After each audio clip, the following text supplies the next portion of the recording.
van de Wetstraat, Jean-Marie de Dekker en Rudy Arnau tegenover elkaar. Ooit leken ze aan hetzelfde zeel te trekken, maar nu distancieren ze zich toch van elkaars partij.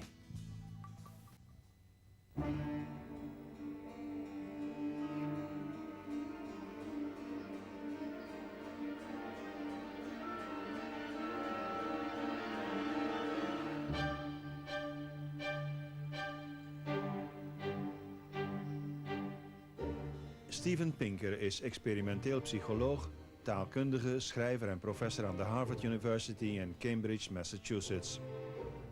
Zijn theorie is dat taal een instinct is en geen bijproduct van de menselijke intelligentie.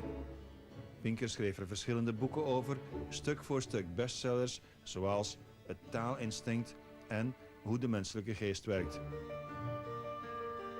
Zo pas verscheen The 7 Words You Can't Say on Television.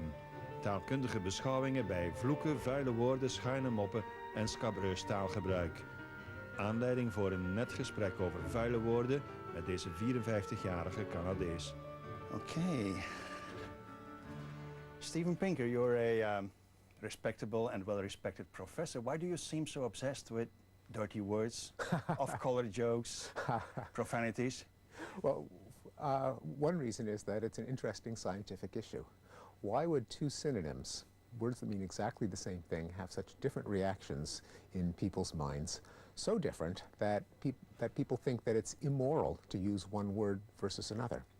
And for that reason, it has a lot of societal importance as well, because many governments have laws against the use of taboo words on television or radio, and most of the famous free speech cases in the United States and England over the past 100 years have concerned the use of dirty words on the air.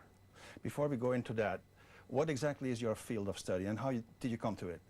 I'm a cognitive scientist. That means I'm interested in how the mind works. My training was in experimental psychology.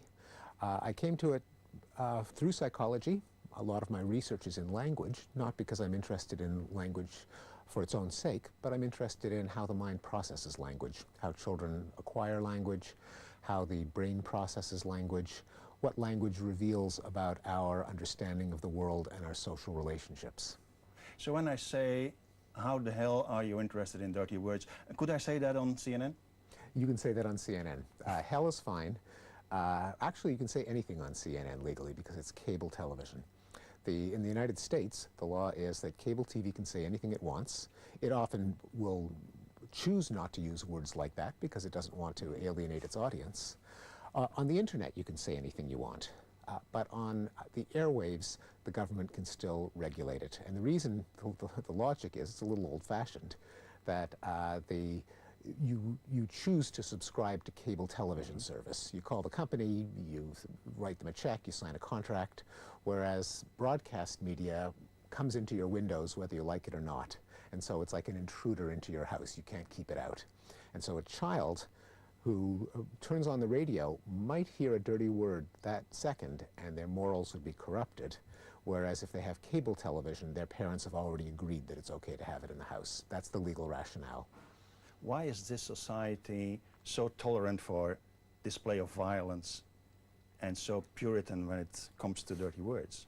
It's an interesting question. I think we don't have, for some reason, we don't have taboo words for violence, even though many people are opposed to violence. The word kill, even the word rape, for some reason did not fall on the other side of the boundary to become taboo. Religious words used to be taboo. Damn, hell, Jesus Christ, God. And then starting in several hundred years ago, there was a switch in English-speaking countries from religious taboo words to sexual and excretory taboo words. It probably came during a point in European history when there was a gradual attempt across societies to get people to inhibit their impulses, to be less impulsive, less biological, to control their emotions, and words that evoked strong emotion were just not tolerated anymore. Is there more Puritanism now than there was, say, in the 70s and the 80s? I think there's more divisiveness. I think the population as a whole uses these words and tolerates these words much more. But the minority of American cultural conservatives, represented now by the Bush administration, has tried to fight back and use this as a symbol of the decay of culture. Even hypocritically, while those very leaders use those very words. Famously, Dick Cheney in the U.S. Senate told a senator to, I don't know if I can say this on Belgian television, he said, fuck yourself. George Bush famously used these words with Tony Blair when he thought that microphones weren't picking up their speech. John McCain called his wife a very obscene word. So there's a lot of hypocrisy. Tony, did you hear in 1992 John McCain called his wife a cunt in front of a group of reporters? What? She said he was losing some hair, and he said, "At least I don't plaster on the makeup like a trollop, you cunt." That's impossible. We would have heard about that on the news. Then he turns to his wife and says, "Yeah, well, at least I don't plaster on the makeup like a trollop, you cunt." What? That's what he says. No. It's huge. Are we going to run this over and over again like we did the Reverend Wright stuff? No, we're not running this story. What? I can't exactly see the word cunt on TV, can I? We're not going to run a legitimate news story because a word makes people squeamish. It's on the internet. And if we were on the internet, we could use it as much as we wanted. We could say McCain and cunt over and over again until it's seared into your brain. Just like McCain, cunt, McCain, cunt, cunt, McCain, cunt. Well, no, you need to be more artful about it than that. Like if it were me, I'd say, John McCain, yes we cunt. Straight cunt express. No cunt tree for old man. See, that's Now we're thinking. That's what we're That's talking about. John McCain called his wife the worst word there is. She's not even black. Oh, no. No. Cunt. John McCain called his wife a cunt. No way. God, if we were on the web, we could use the power of repetition until when you think John McCain, you think Called his wife a cunt. Yeah. As we are here downtown, anxiously awaiting the arrival of Senator John McCain. Oh, God. I'm fired, aren't I?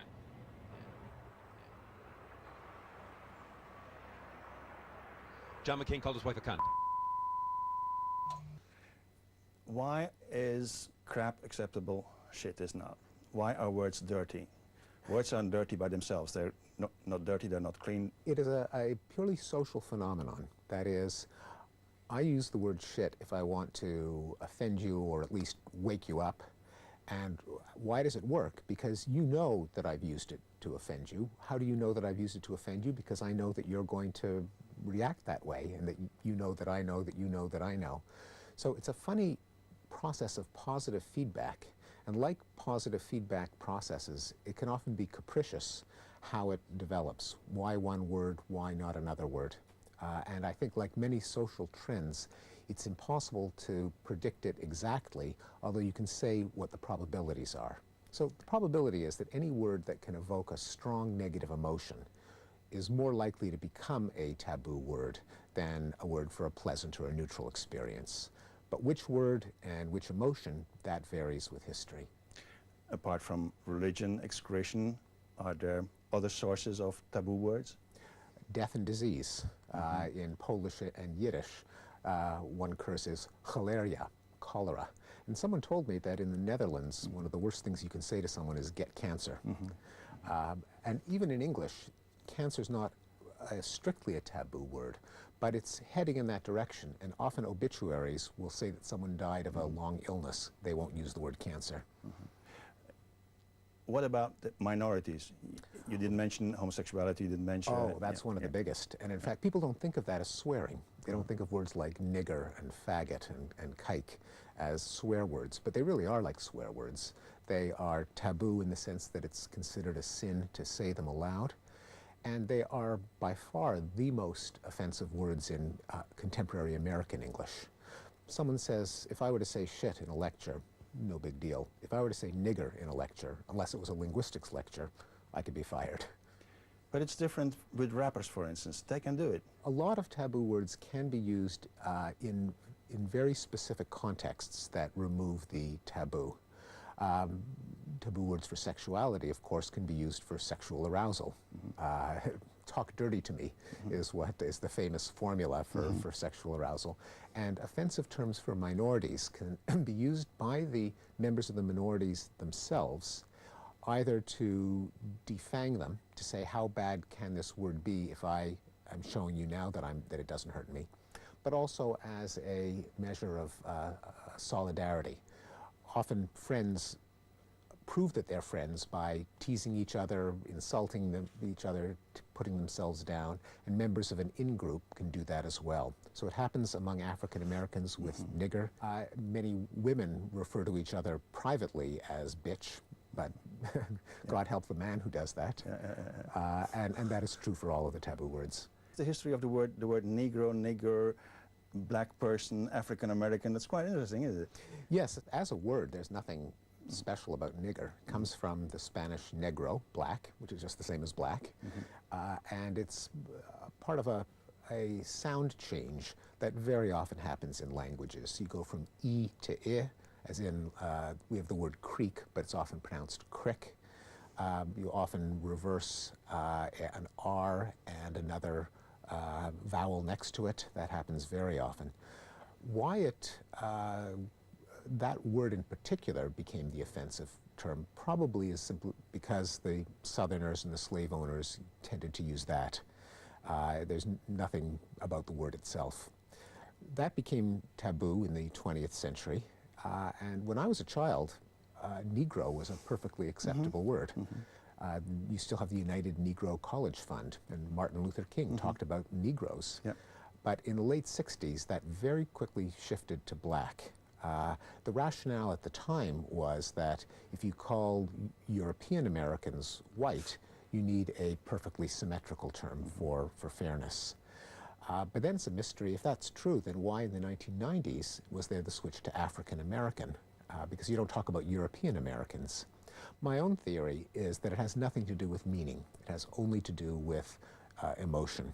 And that is that if there is a group that's a target of racism, then any word used to describe it will soak up those negative connotations. And then you want to bring in a fresh one that doesn't have those negative associations, but over time, it in turn will soak up those negative associations, and you'll need another replacement for it, and you go around and around and around. And it's not just racial terms, but terms for excretion, toilet, washroom, bathroom, lavatory, comfort station, terms for garbage.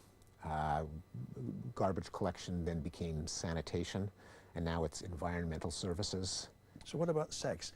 You speak about arousing negative feelings, negative emotions. There's nothing negative about sex. Everyone likes sex, isn't it? Well, the two parties who are engaged in sex might like it, but there may be a wider circle of people who don't like it so much, such as romantic rivals, such as people who are concerned about an illegitimate child, such as cases in which the couple is not consenting, as in rape or deception or exploitation, jealous partners, parents and grandparents. Sex is not really a matter of just two people, and it's not always voluntary and mutual. So it's something that all humans have strong emotions about, and those are the emotions that words about sexuality can evoke. You have an interesting theory about transitive and intransitive verbs to describe the sexual act. What's going on there? Well, in English, all of the transitive verbs for sex are taboo. What goes into the slot, John verbed Mary. It is a transitive verb with a direct object. Well, there's John screwed Mary, John fucked Mary, John shagged Mary, not taboo, but a little bit rude or jocular. What are all the polite terms for sex? John had sex with Mary. John made love to Mary. John went to bed with Mary. They're intransitive, they have a preposition. They are also euphemisms in the sense that the words don't actually refer to sex.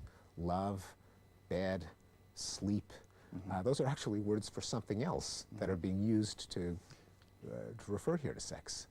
So it's as if we have two different models for sex, mental models. One of them is a man does something to a woman, something physical. The other is a man and a woman jointly agree to do something together whose details we're not going to think about.